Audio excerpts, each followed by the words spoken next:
자, 역대상 23장부터 하겠습니다. 다윗이 나이만 늙음에 아들 솔로몬으로 이스라엘 왕을 삼고 이스라엘 모든 방백과 제사장과 이 사람을 모았다. 이제 23장부터 24장까지 레위 자손이 다윗 왕 밑에서 뭘 했느냐에 대해서 소개하고 있는 대목입니다. 레위 자손이니까 이것은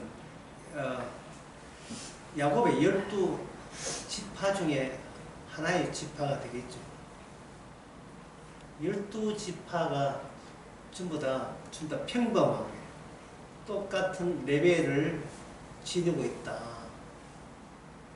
거기서 뭐 특별히 어느 지파가 더 위에 있다 할 수 없을 정도로 12지파가 하여튼 레코드 판처럼 전부 다 똑같은 위치를 갖고 있는데, 그 야곱이 지나고 난 뒤에, 야곱 시대가 지나고 난 뒤에, 요셉 시대가 지나고 난 뒤에 그 모세가 등장합니다. 모세가 레위지파 사람이에요. 여기도 나와 있지만 그 6절에 보면 다윗이 레아의 아들 게르손과 그핫과 무라리 족속 이래 있죠. 그 둘째가 되는 그 핫 아들 이름이 아무람인데 12절에 보면 그 핫의 아들들은 아무람인데 그 13절에 아무람의 아들들은 아론과 모세 이렇게 되어 있어요. 이 이스라엘 특징을 잘 아셔야 될 건데, 야곱이 있다. 야곱부터 12아들이 나오거든요. 그럼 야곱과 12아들은 합쳐서 이건 하나의 가정입니다. 하나의 가정. 또는 일개 가족에 불과해요. 일개 가족. 가족인데 가족은 숫자가 얼마 안 되잖아요. 숫자를 확대시킵니다. 확대시키면 여기 확대시키는데 시간이 필요하겠죠. 400년 동안 4대 동안 애굽에 가서 그 자손의 숫자를 하나님께서 늘려버립니다. 그럼 남성만 60만 돼요. 남자만 60만. 엄청난 숫자가 되겠죠. 그리고 숫자 있고 인구수 있다고 해서 나라가 되는 게 아닙니다. 나라가 되려면 구심점이 있어줘요. 구심점이니까 이거는 뭐냐면 왕은 키가 커서 왕 되는 것이 아니고 인물 잘생겨서 왕 되는 게 아니에요. 왕은 뭐냐면 이거는 자리가 왕을 만들어줘요. 근데 다른 나라에, 애굽 나라 같은 데는 바로 왕이 있잖아요. 바로 왕. 자, 바로 왕은 누구하고 싸웠습니까? 애굽의 바로 왕. 애굽의 바로 왕은 그 누구하고 싸웠죠? 누구하고 싸웠습니까? 바로 왕 앞에 누가 나타났습니까? 모세가 나타났죠. 다른 사람들 보기에는 바로 왕은 모세가 싸운 적이 있죠. 그러나 모세는 바로 왕을 상대하는 것은 내가 아니고 모세 배후에 누가 있느냐 하면 여호와 하나님이 계세요. 여호와 하나님이 계시면서 뭐라고 하냐면 이스라엘은 내 백성이라고 해요. 내 백성. 그러면 이스라엘의 왕이 누구예요? 모세입니까? 여호와 하나님입니까? 여호와 하나님이 모세가 됩니다. 모세는 왕이 아닙니다. 왕은 아닌데 이 여호와 하나님은 눈에 안 보입니다. 안 보입니다. 근데 바로 왕은 눈에 보이는 왕이에요. 그래서 이 눈에 보이는 왕을 제가 이번 시간에는 이걸 이렇게 하겠습니다. 사물적인 왕, 사물이란 말 알죠? 눈에 보이는 물건 같은 거. 사물적인 왕. 사물적인 왕인데 요거 하나는 눈에 안 보이니까 이건 뭐냐? 모호한 왕. 모호한 왕과 그 모호한 왕이니까 사물적인 것이 아닌 사물적으로 눈에 띄지 않는 왕과 바로 왕이 대결했습니다. 그 대결은 왕과 왕의 대결이죠. 근데 애굽 나라의 군대를 갖고 있어요. 그런데 이 모호한 왕 여호와께서는 하나님의 군대가 있습니까 없습니까?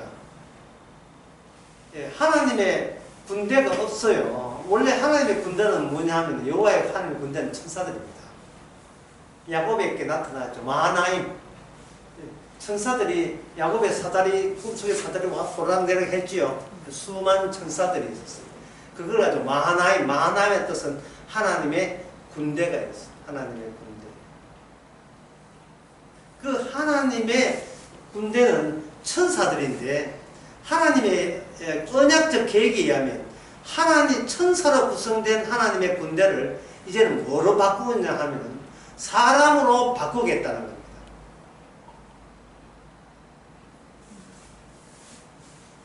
이 사물을 사람 바뀐다는 것은 꼭 사물적인 나라를 만들겠다는 뜻이거든요. 사물적인 나라. 이 사물적인 나라와 그 다음에 무엇의 대결이다? 사물적인 왕과 모호한 왕의 대결이죠. 자, 한번 물어봅니다. 그러면 자, 우리는 여기에 어디에 있습니까? 사물적인 왕과 모호한 왕 둘 중에 어디에 해당됩니까?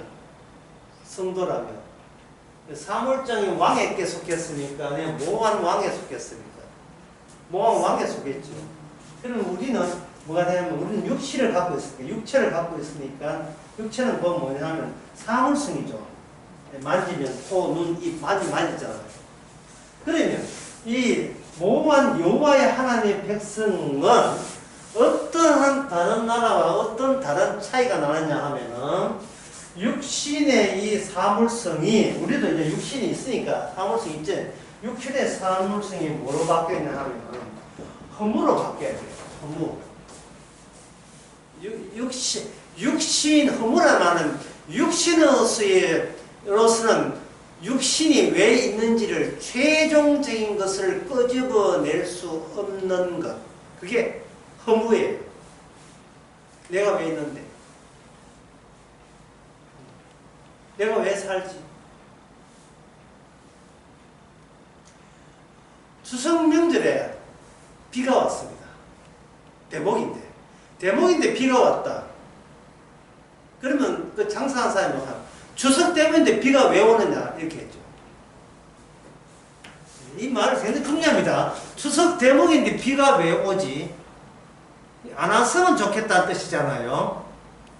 그런데 네가 뭔데 비가 네 말 듣느냐? 비한테 레인이죠. 비한테 추석 대목이 있습니까 없습니까? 없지요. 대자연의 추석 대목은 없어요. 추석 대목은 사물적인 인간들이 자기의 사물성이 허무하지 않기 위해서 만들어낸 제도가 추석입니다. 명절이에요. 여러분, 길에 가는 사람이나 이러면 아는 사람에게 명절날 만나는 사람에게 물어보세요. 인생이 뭐냐? 뜬금없는 질문이죠. 인생이라는 게 뭐냐? 인생에 대해서 많은 노래도 나오고 책도 많이 나왔잖아요. 인생이 뭐냐?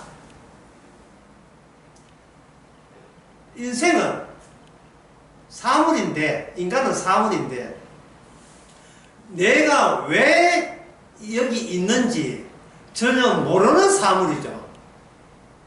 왜 사는지, 추석 때 대목에 비는 왜 오는지 전혀 아는 게 없어요.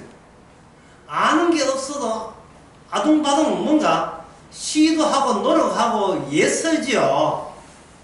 그 왜 그러냐 하면은 모든 최후의 진리에 대해서 모르면서 허무하지 않기 위해서 악을 쓰고 살아가고 있습니다. 허무하지 않기 위해서.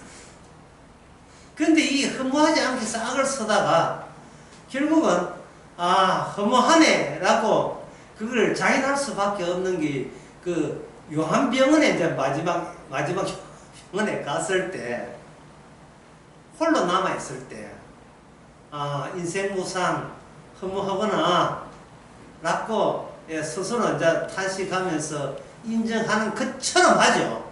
그처럼 인생은 이래 참 허무하구나, 이래 죽는구나. 죽고 난 뒤에 죽고 나면 어떻게 되지 모르죠. 모르니까 허무한 거예요. 죽으면서 죽는 이유도 몰라. 아무것도 몰라. 그냥 허무해요. 다시 말씀드리겠습니다.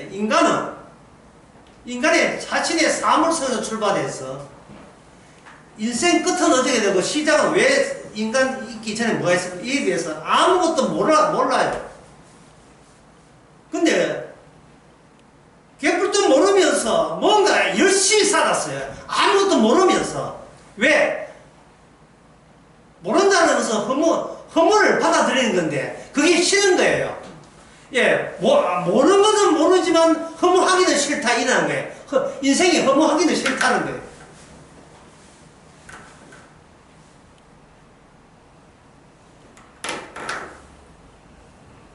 그래서 미국에 유학 보내가지고 박사학위 따고 하는데 이게 옛날 이야기입니다. 미국에서 박사학위 따고 칼 타고 한국 오다가 러시아 비행기에서 쏜 미사일 맞고 공부 30몇 년 공부했는 것 공중에 그냥 공중분해 되었어. 그럴 때 사람들은 왜 그 박사학위 바로 온 사람까지 왜 굳이 죽어야 되는가? 박사학위가 해답이 아닙니다. 박사학위가 인간의 허물을 되돌리지 못합니다. 추석 때문에 비 오는 이유가 추석 때문에 피하고 다른 데 비 와야 될 하는 게 이유가 없습니다. 인간은 이 세상에 대해서 아는 것이 아무것도 없기 때문에 아무것도 없어. 인간의 이 사물은 이 육체를 하면서 어디서 나는지 어디로 가는지 아무것도 몰라요. 그래서 인간들은 이 사물적인 백성의 동의, 인정을 통해서 뭘 만드느냐 하면 우리들이 갖고 있는 이 권력을 한 장소에 모아서 뭘 만드느냐. 눈에 보이는 왕을 세웁니다. 당신이 우리를 대표해서 당신 자신의 일 개인적 사칭 하지 말고 우리를 대표해서 우리가 속해 있는 이 국가를 위해서 우리 백성을 위해서 열심히 희생해서 우리 잘 먹고 잘 살도록 해줘. 그래서 우리 당신을 왕으로 인정해 줄게. 정치 잘하면 왕으로 인정해 주고 못하면 우하고 데모해서 내 끌어 때릴 거야 라고 이렇게 백성들이 동의와 인정을 해서 왕을 만들었어요. 그러니까 이 사물적인 존재가 사물적인 왕을 만든 겁니다. 눈에 보이는 왕을 만드는 거예요. 그러니까 왕이 있다고 해서 안 허무한 게 아니에요. 왕이 있어도 국무총리가 있어도 대통령이 있어도 허무는 여전히 동일하게 허무합니다. 이 세상 모든 인간이 다 허무해요.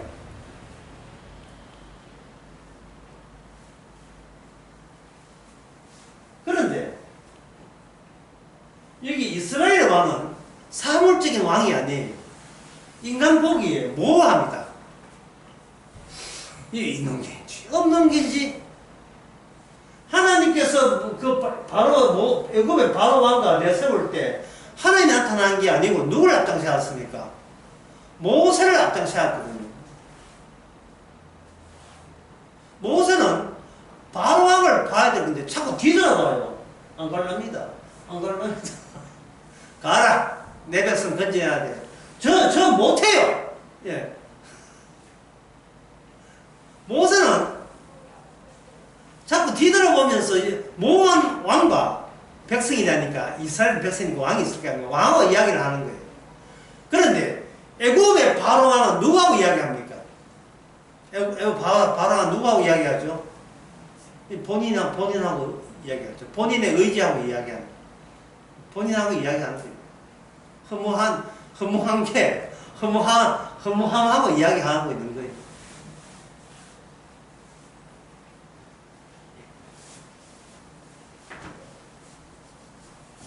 이 모호한 왕 밑에 이스라엘의 특징은 이 이스라엘 사람들 맹육체를 가지고 있잖아요. 이 육체를 갖고 있는 이 사물성을 그들은 어떤 사람이 되어야 됩니까? 하나님의 모호한 것처럼 이 사물성을 흠으로 만들어서 모호한 자아로 바뀌었습니다. 모호한 백성들, 사물성이 아닌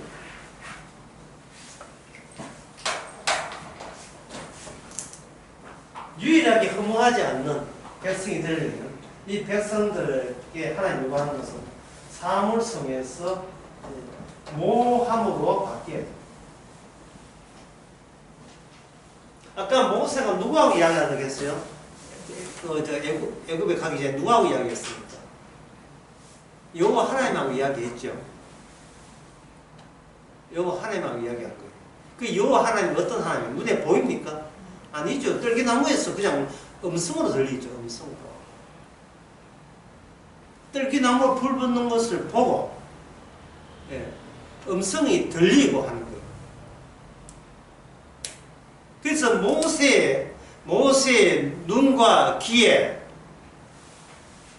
자기 말도 아니고 자기가 보고 싶은 것이 아닌 낯선 것이 눈에 보이고 낯선 소리가 귀에 들릴 때 그것은 뭐냐면 모세의 육신 사물성은 하나님 앞에서 아무것도 인정받지 못한다는 뜻입니다.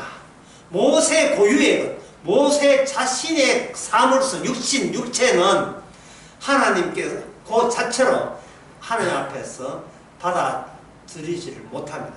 못 받아들여요. 하나님이 모세 말고 동일한 모세지만 사물적인 모세 말고 모호한 모세를 여호와 자신의 나타냄 속에 그 안에 모세의 또 다른 모세의 모습을 보여준 것이 바로 떨기나무 모습입니다.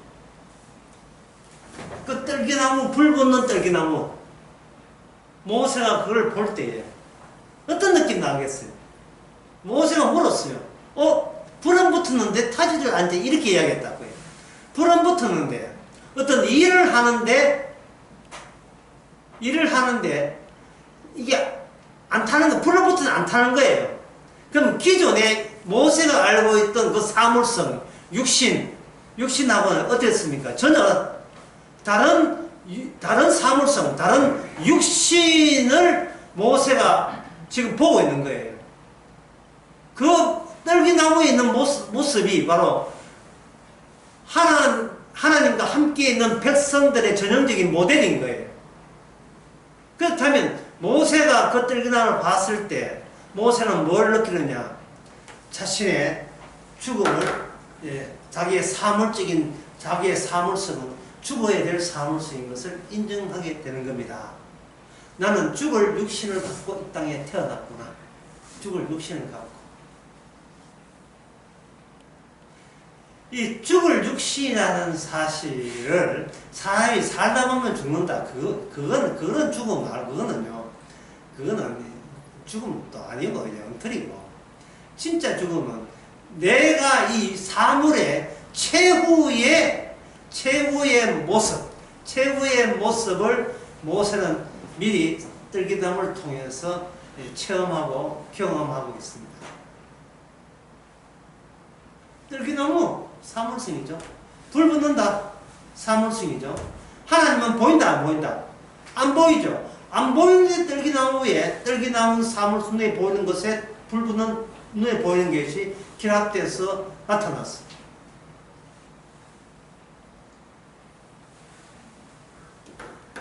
이게 뭐냐 하면은 그 모세가 레위지파에 속하잖아요.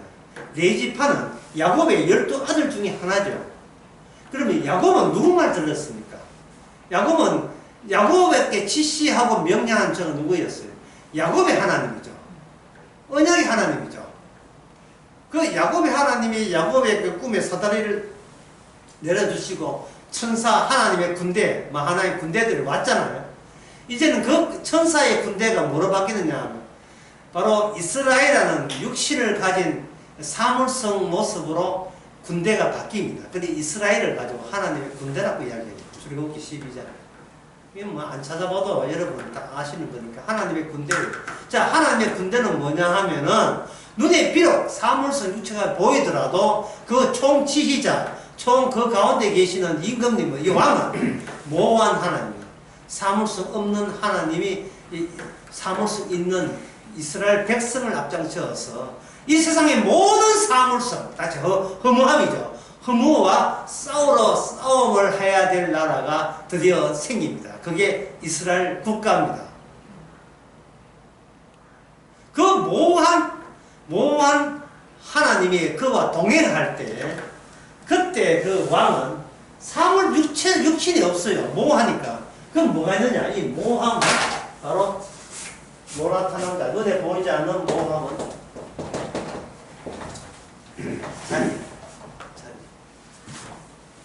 자리. 인간 보기에는 모호하니까 그냥 자리만 있을 뿐인데 빈자리죠. 성소에 빈자리 있어요. 하나님이 계시는 곳이 있어요. 하나님의 이름이 계시다. 같은 말이 하나님이 계시는 거예요. 이름이. 그게 뭐냐면 지성소라 합니다. 지성소 들어가 봤습니다. 하나님 보입니까? 안 보입니까? 안 보이죠? 하나님은 안 보이고 천사 조각된 수놓은 천사들이 보이지 않는 빈 공터를 지키고 있는 형상이에요. 아무것도 없는데 주변에 주시하면서 지키는 천사의 형상만 있다. 이게 성전도 마찬가지예요. 공터인데 함부로 들어가면 죽어요. 희한하죠. 왜 죽는가? 사물성 때문에. 허무한 것들은 거기에 들어갈 수가 없어요. 거기에 들어가는 것은 인간의 사물성, 허무라는 것을 능가한 자들만 거기에 들어갈 수가 있습니다. 능가한 자들. 그래서 이 레위지파에 일하는 것은 농토가 아니에요. 농장도 아니고 농토도 아니고 가수원도 아닙니다. 레위지파가 일하는 곳은 어디지요? 바로 빈트, 공허한 빈트, 성전입니다. 모호한 공간.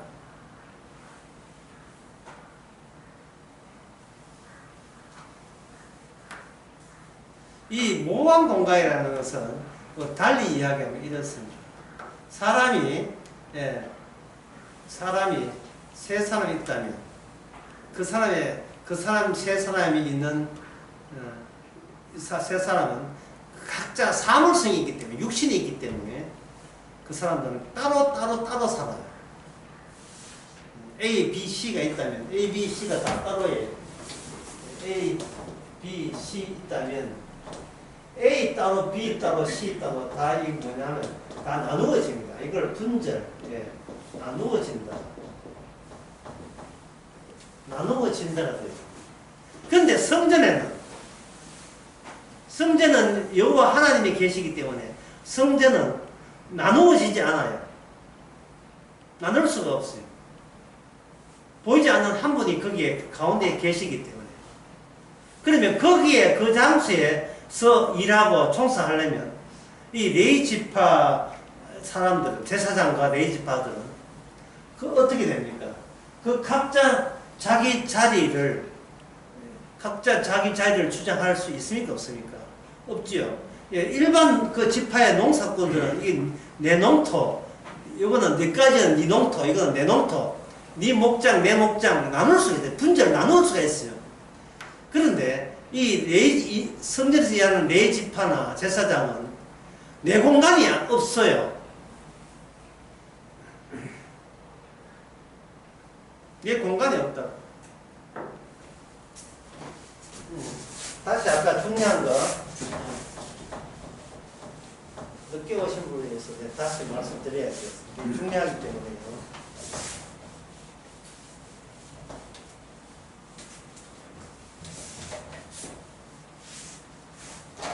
적을게요. 허무라 최후의 진실을 본인이 끄집어낼 수 없는 상태. 이게 허무입니다. 허무라는 것은. 간단한 말은 뭐냐면 해답이 없어. 해답을 몰라요. 해답을 모릅니다. 욥기 38장 18절에 보면 이런 말씀 나와요. 여기 이제 하나님께서 욥에게 찾아온 대목입니다. 38장에 욥기 38장에서 처음으로 하나님이 욥과 정면으로 1대1로 만나요. 지금 제가 방금 강의한 대로 하면 욥은 육신을 갖고 있죠. 그게 사물성이 있죠. 근데 하나님은 모호합니다. 이 사물성이 있는 존재는 허무하기 때문에 뭘 모른다? 허무하다는 것은 최고의 진실을 본인 능력으로 끄집어낼 수 없는 입장이에요. 거기에 대해서 38장 18절은 욥 보고 이렇게 합니다. 땅의 넓이를 네가 측량하냐? 다 알거든 말할지어다. 네가 이 세상에 있는 모든 것을 다 알거든 네 입으로 말해보라. 알아! 이 묻는 게 알아. 욥이 뭐라고 했어요? 욥 모르죠. 그러니까 모르면서 왜 내한테 개기냐 이 말이야. 왜 반항하냐 이 말입니다. 내 인생이 망가진 게 돼서 왜 네가 뭣도 모르고 아무것도 모르는 주제에 왜 대느냐 이 말이죠. 네 인생에 대해서 왜 그렇게 불만이냐 이 말입니다. 네 알아? 몰라? 모르는데 왜 거기 대느냐 이 말이죠. 추석 때문에 비가 왜 오냐? 이걸 추석 때문에 비가 왜 오냐? 지금 답변을 원한 게 아니에요. 지금 반발하고 있는 거예요, 그게. 하나님이 뭔데 내 인생을 깨고 노냐? 이 이야기거든요. 하나님이면 다가? 예? 하나님은 다야? 하나님 뭔데 내 인생에 끼어들어가지고 엉망을 만들어 놓느냐? 거기에 대해서 하나님 나타납니다. 네가 너에 대해서 세상에 대해서 알아? 모릅니다. 모르는 게 왜 말이 많아? 모르는 게. 허무한 게 왜 말이 많아? 제가 지난 낯설기에 그런 이야기 했습니다. 인생은 전부 다 코미디라고. 웃기는 이야기. 전부 다 코미디예요. 코미디라는 말은 뭐냐면 전부 다 허구란 뜻이 팩트가 사실이 아니라 픽션이에요. 근데 인간은 픽션, 자기가 지 마음대로 조작해놓고 그걸 팩트, 사실이라고 망부 가려놓고 우기는 게 우리네 헛되고 헛된 인생의 모습입니다. 언제까지? 죽을 때까지 고집부리죠.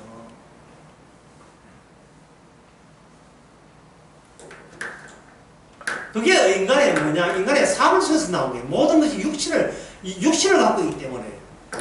진리를 갖고 있는 하나님은 모호한데 사물성이 없는데 인간은 사물성이 있으니까 이 육신을 어떻게 하면 지켜보려는 거예요. 이걸 지키면 안 돼요. 이거는 허물로 넘겨야지 지키면 안 된다고요. 그러면 이 육신을 허물로 넘길 수가 없지 않습니까? 라고 할 때 하나님께서 이야기하는 겁니다. 레이지파가 어디서 일하는 걸 보라 임마. 그게 어디서 일하죠? 레이지파는 성전에서 일하죠. 성전이 바로 모든 것을 허물로 만드는 장소예요. 다시 말해서 거기에 최후의 진리가 거기에 머물러 있는 곳이에요. 성전은 모든 시간을 빨아당기는 것. 성전은 모든 시간을 빨아당기는 것입니다. 모든 시간을 최후로 만들어요. 최후로. 성전 안에서. 성전에서 근무하는 레이지파들은 세상에 어떤 유혹거리가, 그 안에 들어가면 유혹거리가 없어요. 왜? 다 그 장소에서 바깥을 보면 다 허무하니까요. 다시 이야기할게요. 이스라엘이 누구 나라하고 싸웠습니까? 애굽 나라하고 싸웠죠. 자, 애굽 나라는 무엇이 있다 했습니까? 모두가 사물성이라 했죠. 모두 그 육신을 갖고 있잖아요. 애굽 나라 왕은 어떤 왕입니까? 그 사물적인 육신이 자기 보호하라고 뽑아난 왕이에요. 그 왕이에요. 그런데 이스라엘의 하나님은 나라를 야곱의 12지파를 가지고 이제 인구가 늘어나게 하면서 국가를 만드는데 그 여호와 하나님은 어떤 하나님이에요? 사물적인 하나님이 아니고 모호한 하나님이에요. 눈에 보이지 않는 모호한 하나님이에요. 그러면 그 이스라엘 나라 자체가 애굽 나라, 그 흠한 애굽 나라에서 분리되기 위해서 주께서 어떤 일을 벌였냐 하면은 인간의 아이디어에서 나올 수 없는 일이 벌어졌어요. 그거는 뭐냐 하면 인간이 살아봐서도 모르는 자기 최후, 100년 살고 죽어도 모르는 자기 최후, 그 최후의 진실을 유월절 어린 양이라는 죽는 사건을 통해서 미리 그걸 맛보게 한 겁니다. 각 가정에 마다를 내놔. 내가 죽일 거야. 네, 마다를. 육신가정은 사물성 있잖아. 각 가정에 사물성 끄집어내. 나 다 죽일 거야. 이게 하나님의 일관된 뜻이죠. 6월절 그날 밤에. 그런데 히브리인들은 그 육신한 사물성에 지금 뭐를 내놓습니까? 양을 내놓죠. 양을. 근데 여기서 뭐가 뭐하냐면 분명히 양을 죽였는데 누가 죽였어요? 양을 6월절 약속 때문에 죽어나가야 했던 것은 사람이 아니고 양이었죠. 히브리인데 양이 죽었는데 하나님은 그걸 뭘로 죽은 걸로 보냐 하면은 그 너그마지는 이미 죽은 걸로 간주하는 거예요. 여기서 인간과 양 사이에 모함이 끼어 있는 게 모함이. 그 모함이 확대되기 위해서 하나님께서는 모세로 하여금 시내상 올라와서 어떻게 어떻게 인간이 그 성에 가 있는 그 모함이 모세의 제사법이라는 율법을 통해서 다른 법을 통해서 그걸 서서히 신약 때 십자가까지 구체화시키는 작업에 나선 것이 바로 이스라엘의 모세와 더불어 한 율법의 존재 이유입니다.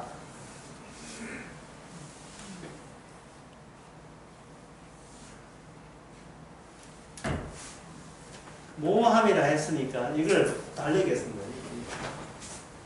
사물성에서 뭐로 바뀌었다 했습니까? 모함이 바뀌죠.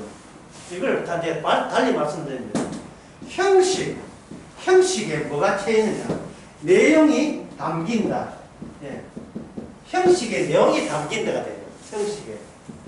우리의 육신은 그냥 하나님께 일하시는 뭐가 되느냐? 형식에 해당됩니다. 형식에. 그동안 인간들은 이 육신한 자기의 사물성에다가 세상 것을 내용으로 해가지고 그래서 국에 넣은 거예요. 변비 걸리죠. 스트레스 받고. 애굽의 사람들이 원했던 그 세상 것, 모호한 왕 여호와를 모르는 상태에서 자기의 형식의 내용을 빡빡 채우면서 살아온 거예요.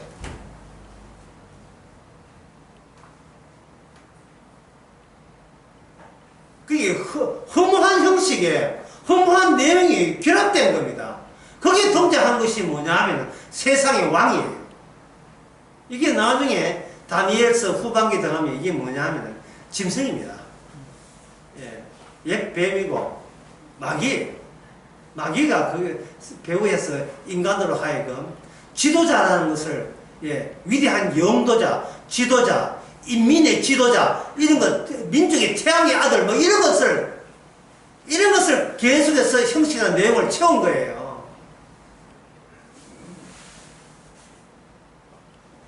옛날에 고대 국가는 토지를 근본으로 해서 생존했던 나라들이에요. 토지에. 그래서 그 당시에 그 백성들의 지도자는 뭘 해야 되느냐 하면은 물을 다스려야 돼요. 관계 시설을 하려면 그런 거대한 토목공사에 지도자가 필요하잖아요. 솔로몬 시대도 마찬가지고 건물을 짓는다든지 그렇게 이게 물을 다스리고 토지를 개간하고 여기에 왜냐하면 농경시대니까 땅과 관련돼서 살았습니다. 그런데 약속의 땅이 이스라엘도 역시 그런 나라였어요. 그런데 나라가 북쪽 이스라엘, 남쪽 유다로 갈라지고 난 뒤에는 농경으로 밥 먹고 살지를 않았어요. 농경으로 밥 먹고 살려면 여호와 하나님께 기댔던 그들이 이제는 하나님께 농사 짓는 걸 기대는 게 장사해서 살려는 쪽으로 나가기 시작했어요. 이게 솔로몬 이후에 솔로몬이 외국 여자하고 많이 결혼했잖아요. 근데 솔로몬 시대에 무엇이 유혹됐습니까? 장사해서 잘 먹고 잘 사는 나라들의 공주들이 막 수입한 거예요. 그리고 왕은 그 공주들을 위해서 그들의 믿듯 바알 신들 각종 종교들을 심어준 거예요. 종교라 하는 것은 허무하지 않기 위해서 신을 수입한 게 종교입니다. 이 종교로 시작해서 결국은 허무로 끝나죠. 인생이다. 여러분들이 교회 다니면서 여러분들이 형식적으로 어떤 종교인이다, 교인이다 하죠. 그러면 그 내용은 뭐로 채웁니까? 그 내용은 뭐로 채우지요? 어떤 사람이 이런 이야기예요. 나는 목사로서 복음 전하고 하나님의 말씀 전하는 걸 채운다 이래 되죠. 여러분 그게 정답이라고 생각하십니까? 그렇지 않습니다. 마태복음 7장을 한번 보면 그날에 많은 7장 22절 그날에 많은 사람이 나더러 주여 주여 우리가 주를 이름으로 선지자 노릇하며 주의 이름으로 귀신을 쫓아내며 주의 이름으로 많은 권능을 행치 아니하였나이까 하니 그때 내가 저에게 밝히 말해 내가 너희를 도무지 알지 못하니 불법을 행하는 자들은 내게서 떠나라. 여기서 말하는 것은 뭐냐면 나라는 형식에 의미를 주기 위해서 허무하지 않기 위해서 성경에 있는 내용대로 다 실천해 보는 거예요. 목사로서 복음 전하고 여기 귀신을 쫓아내고 많이 선지자 노릇하고 많이 했지요. 그런데 이게 뭐로 끝났어요? 불법을 행한 자로 규정됐죠. 뭐가 잘못됐습니까?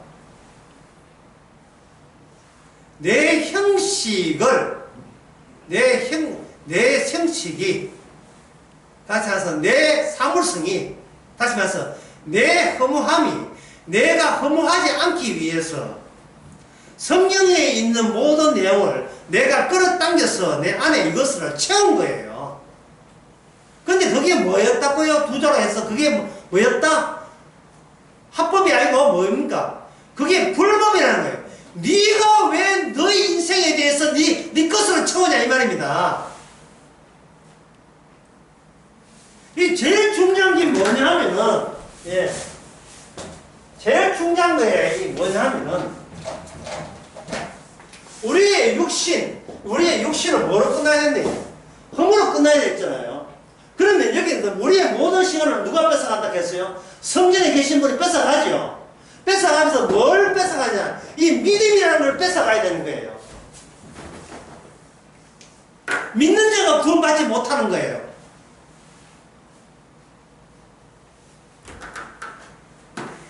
자기에 대해서 안 믿는 자가 구원받는 거예요.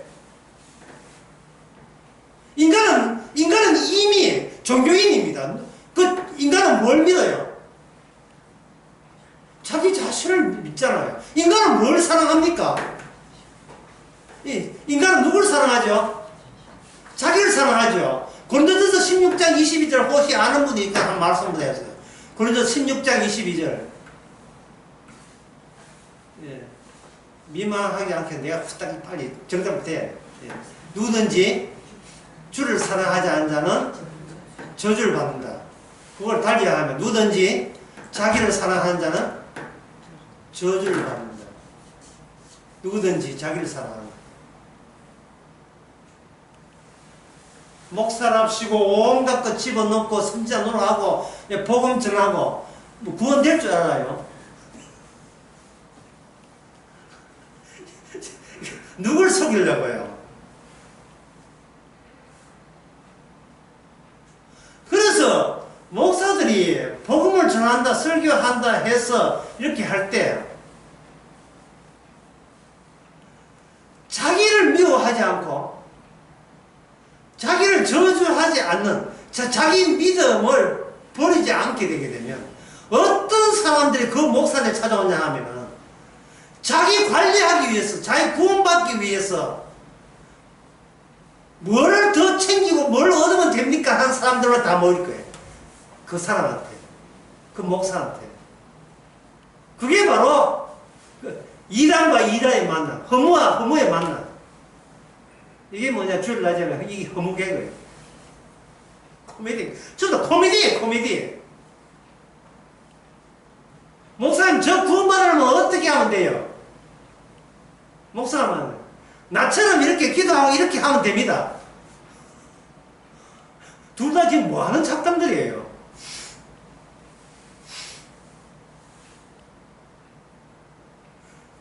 주께서 원하는 것은요 인간이 이미 자기가 자기를 믿잖아요. 자기 행함을 믿고 자기 의지와 자기 선택과 자기 결정을 믿고 있습니다. 그걸 놔라 이 말이죠. 자기가 믿는 자기. 그러니까 내가 예수 믿는 그 예수님을 놔라 이 말입니다. 왜? 나와 예수 사이에 내 믿음이 거기다가 객기 있으니까요. 주께서 성전에서 하는 일은 내 믿음을 강탈하는 거예요. 박멸하는 거예요. 어디서? 십자가에서. 십자가에서 내 믿음과 소망과 사랑을 강탈하고 뺏어버리는 겁니다.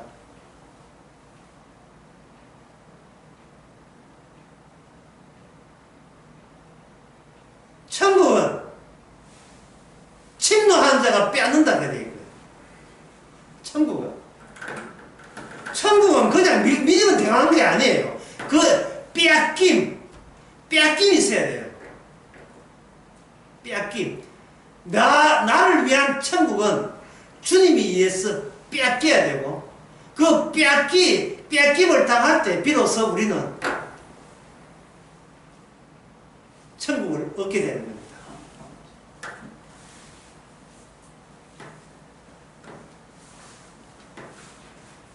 오늘 본문의 역대상 23장에서 전에 모세 때 레위인과 제사장이 아니에요. 왜냐하면 이들은 지금 누구 밑에 있는가? 왕 밑에 있어요. 어떤 왕? 다윗 왕이라는 그 예하 밑에 있어요. 그러면 그 성전의 자리는 결국 누구 자리냐 하면 제사장의 자리, 레위인의 자리로 끝나는 게 아니고 누구 자리냐면 왕의 자리입니다. 그 성전이 왕의 자리예요. 왕의 자리인데 그 왕의 자리에 누가 있느냐? 모호한 왕이 있어요. 여호와 하나님이 그 자리에 계십니다.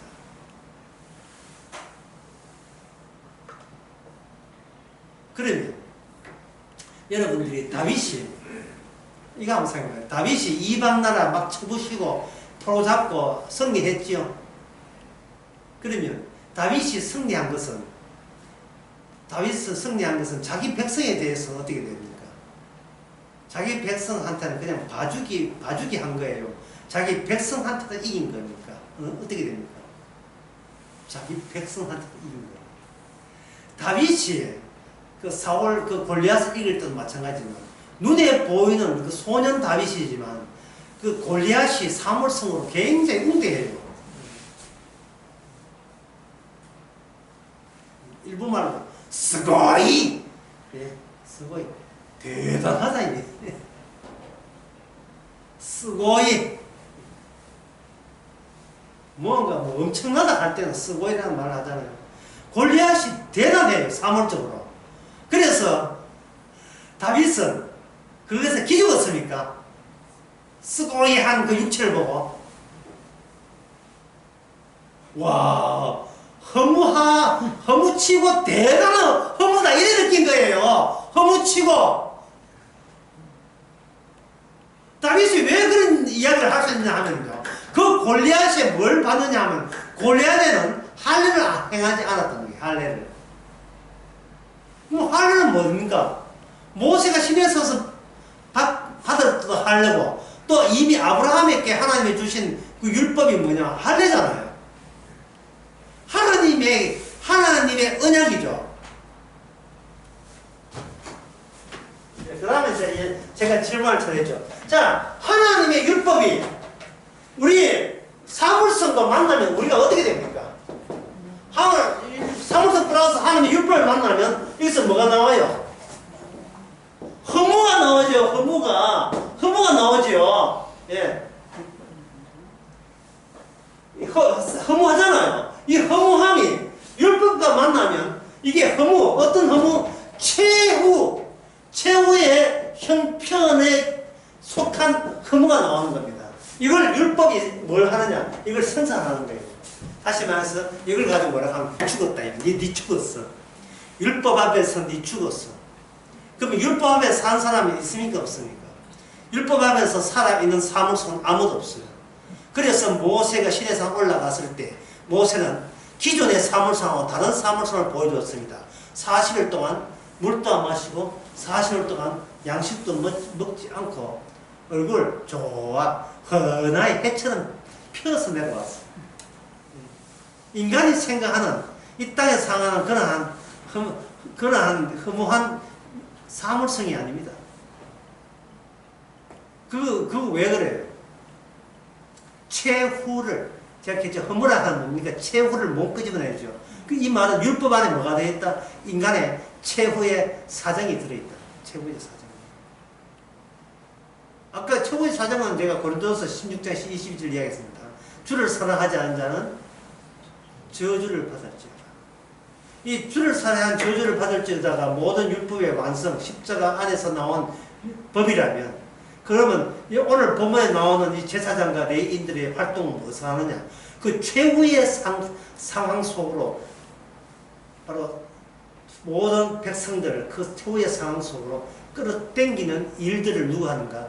레위인들이 하는 거예요. 제사장이 하는 겁니다. 우리는 다 죽었어. 우리는 다 허무한 존재야. 그러니까 우리가 갖고 있는 허무하지 않기 위해서 예수는 믿음, 소망, 사랑 다 그 허무한 거예요. 아무 짝도 소용없어요. 아무 짝도 없어요. 아무 소용없어요. 자꾸 믿음 가지고 티켓인 줄 알고 이거 뭘 하려고 해요. 믿음 갖고 어디 천국도 들어가고, 믿음 갖고 뭐 기도해가지고 응답도 받으려고 하고, 믿음 없으니까 믿음이 마스터 키 같은 그런 거 꼭 간직하려고 하는 거예요. 그걸 그 마스터 키 같은 믿음을 레위인들은, 제사장들은 그걸 갖고 와. 내가 그거 뺏어볼 테니까. 허무한 게 허무해야지. 왜 안 허무해지려고 하느냐 이 말입니다. 왜 인간은 허무한 줄 알면서도 왜 안 하려고 그렇게 예를 쓰는 이유가 뭘까요? 그 이유가 뭐지요? 인생 살면서 허무하다, 막 가을되면 허무하다, 원수는 다 하면서도, 예? 유황병이나 허무하다 해도 또 자식 오게 되면 또 불만이 그리 많아요. 하나도 허무 안 했어. 예. 본인은 허무하다 하지만 허무 안 했어.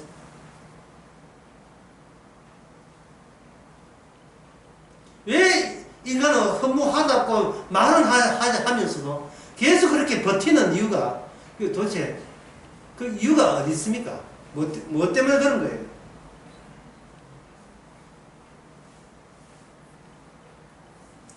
자기 자리 때문에. 자기 자리. 예, 형식이 버티고 있는데 자리를, 예, 그 자리마저 빼앗길 때 인간은 진짜 살 이유 없는 허무해집니다. 내 자리에. 그래서 진짜 허무한 이야기를 하나 예를 들면 이렇습니다. 어떤 그 아주머니가, 뭐 이렇게 병 걸려가 죽었어요. 죽어가지고 식구들이, 아이고 이 아주머니 식구들이 이제 이 가족 죽었다고 장례를 치르고 있는데, 아주머니가 죽었는데 이게 완전히 안 죽었어요. 지 장례식에 듣고 거기서 깨났어요. 깨나 보니까 본인 장례식 하고 있는 거예요.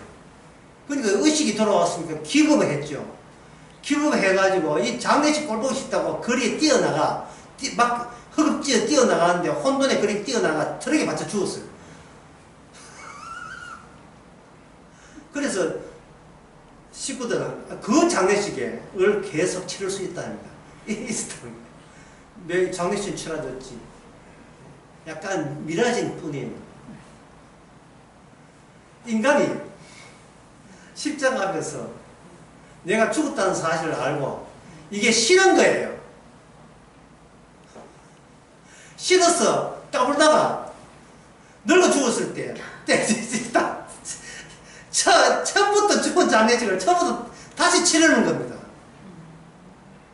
성전은 뭐냐 하면은 유월절 취지가 그대로 살아있는 것이 성전은 그 취지가 이어오는 거예요. 죽은 자를 죽은 장례 치르는 자리가 그게 뭐냐, 그게 유월절 사건이었고 그 유월절 사건의 연장이 뭐냐 하면 바로 성전입니다. 인간은 사물성을 죽지 않고서는 모호한 하나님과 하나님의 백성이 될 수가 없습니다. 그렇기 위해서는 뭘 죽여내냐, 내가 나를 믿는 나의 믿음을 내가 놔버려야 돼요.